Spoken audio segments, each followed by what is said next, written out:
Firavun alayhi la'naga bosh og'riq bermadi ular.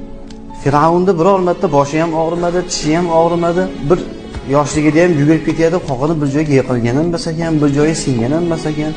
Firavun alayhi la'na bir hatta dard ko'rmagan ekan. Birorta dard ko'rmagan ekan. Hatto mana bu tishlarining orasi ham siz bilan menga o'xshab ochiq bo'lmagan.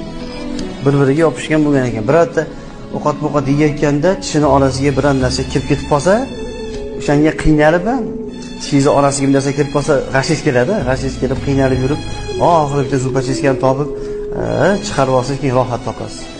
Shu ham bitta gunohingizni ochib ketar ekan. Shuning uchun Alloh taolo Fir'avnning tishlarini orasini ochiq qilmadiki, qiyomatda oxiratdagi azobi yengillab qolmasin deb.